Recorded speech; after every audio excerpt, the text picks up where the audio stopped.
الإسلامي نرى إنجازات بعض العلماء مثل عز الدين بن عبد السلام علي القاري. أساتذتنا الأفاضل، الدين الإسلامي الذي بدأ مع نبي الله آدم واختتم برسول الله صلى الله عليه وسلم، هذه المبادئ التي تسمى بالضرورات أو الضرورات الخمس أو الكليات الخمس هي حفظ النفس وحفظ المال وحفظ النسل وحفظ العقل وحفظ الدين. Bilindiği gibi üniversitelerin birbirine feda edilemeyecek iki temel işlevi vardır. Bunlardan biri doğru ve faydalı bilgi üretmek, diğeri ise üretilen bilginin tatbik sahasındaki paydaşlarla paylaşılmasıdır.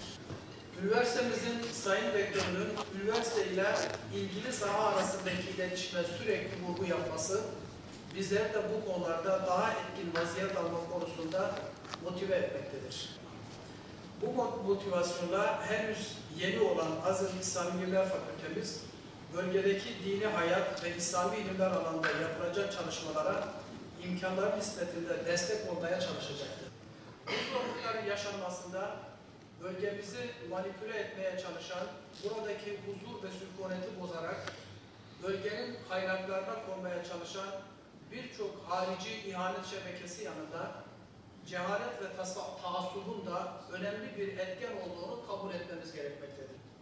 Bu cehalet ve taassup nedeniyle zaman zaman adı barış, esenlik ve selamet olan dinimiz, kutuplaşmanın, ayrışmanın ve hatta savaşın gerekçesi olarak sunulabilmektedir.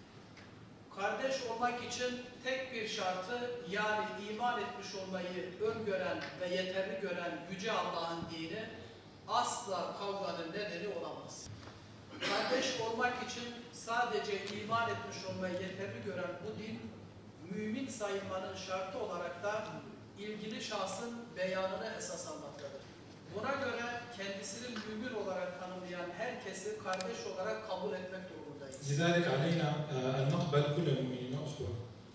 Buna rağmen kendisini mümin olarak tanımlayan bir kimse bir takım ifsat ve fitne işlerine karışıyorsa bunun sebebi onun dini değil, kişisel çıkarları, siyasi, içtimai, iktisadi beklentileri ya da başka türlü kaygıları.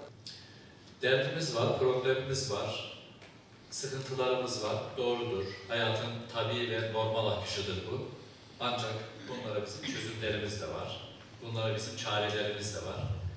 Çözümler için, çareler için bir araya gelmek gerekiyor. Aklı, ilmi, gücü, kuvveti birleştirmek gerekiyor. Bir araya gelmenin yollarını bulmak gerekiyor. Son zamanlarda Gaziantep'te bu noktada, bölgemizde daha doğrusu, bu noktada çok güzel şeyler oluyor. Seminerler yapılıyor, çalıştaylar yapılıyor, sempozyumlar yapılıyor, küçük çalışmalar yapılıyor, büro çalışmaları yapılıyor. Çünkü bu çalışmaların A'dan Z'ye hepsi önemlidir. Hepsini önemsiyoruz. Hepsinin üzerine durmak gerekiyor. Bu bakımdan ben içinde bulunduğumuz sıkıntılarla kendimizi daraltma yerine bu güzel çalışmalarla, geleceğe ümitle bakmanın önemli olduğunu sizinle paylaşmak istiyorum.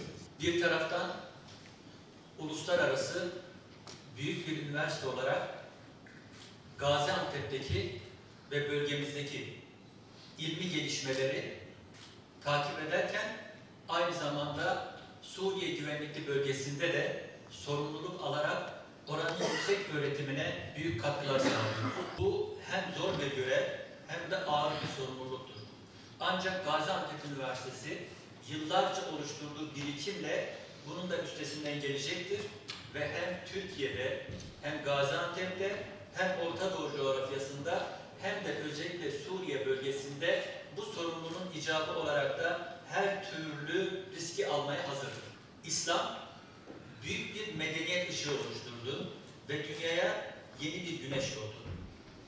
Ancak özellikle ilim ehlinin kendi ilimlerine yeterince sahip çıkmayıp ilim ehillerinin de itibarsızlaştırdığı dünyada maalesef ilim başka yerlere göç etti.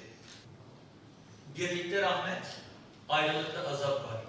İftirakımızdan sadece biz huzursuz olmadık, bütün dünya maalesef adaletsizliğin pençesinde zulme maruz kaldı. tarihe bir baktığımızda özellikle Endülüs, yürekler acısı, 820 yıl İspanya, 400 yıl Portekiz, 120 yıl İtalya'dan Sicilya, İslam hakimiyetindeyken huzur vardı. Ve maalesef bir taraftan Memluki, Abbasi, Harzemi ve diğer taraftan baktığımızda Selçukiler birbirlerine güç savaşına girdikleri yerde maalesef oraların hepsini kaybettiler. Ve orada İslam namına bir şey kalmadığı gibi aynı zamanda ilim ve irfan namına da bir şey kalmadı. Zira Endülüs İslam'ın en önemli ilim irfan merkezlerinden biriydi. Ve sonrasında Buhara en önemli merkezlerdendi. Ve arkasından Hint Yarımadası, Sint Yarımadası önemli merkezlerdi. Ve bunları birer birer kaybettik. Arkasından İsfahan, Rey, Kazvin, nerede şimdi? Bilad-ı Şam, Bağdat, Basra, Mısır. İlim merkezleri şu anda ilim mi üretiyor?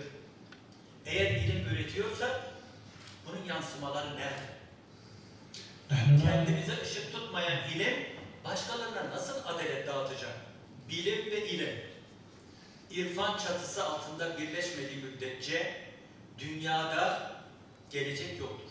Özellikle üniversiteler ilim ehilleriyle bir araya gelip ortak çözüm üretmek zorundadırlar. Özellikle ilim ehlimizin gerek Suriye tarafında olsun, gerek Türkiye tarafında olsun, hiç fark etmez. Birlikte oturup konuşmaları gerekiyor. Teferruatlar üzerinde kavga etmek yerine tam tersine %90'lık asıl hükümler üzerinde birleşip onların birlikte yaşama geçirilmesi gerekiyor. المناطق المحررة فيها 4-5 ملايين 7 ملايين أكثر أقل ولكن مهمة الحكومة التركية والدولة التركية قيادة العالم الإسلامي المكون من أكثر من 1,700,000,000 مسلم. الأردو لا يتنازلون عن لغتهم إلا للغة العربية، والفرس لا يتنازلون عن لغتهم إلا للغة العربية، والسواحل في أفريقيا وغيرهم لا يتنازلون إلا اللغة العربية، فلا بد أن تكون اللغة العربية هي الأساس في تجميع هذه القوى حول تركيا. معروف ومشهور، وهو الذي كتب بغية الطلب في تاريخ حلب. والشيخ أحمد الزرقاء أيضا كانت له بعض الدروس في الخصوية أي ثانوية شرعية حاليا. لقد كان في حلب علماء كثر، ومن أراد التزود والتعرف عليهم فليرجع إلى كتاب الشيخ رابط الطباخ بغية الطلب في تاريخ حلب. Tabii insani yardım faaliyetlerimiz hızlı bir şekilde bölgede başladı. Hayatın her alanını kapsayacak şekilde. Eğitimde, sağlığı, dil, diyanet alanından, sosyal alanlara kadar birçok alanda hızlı bir şekilde insani yardım faaliyetlerine başladık.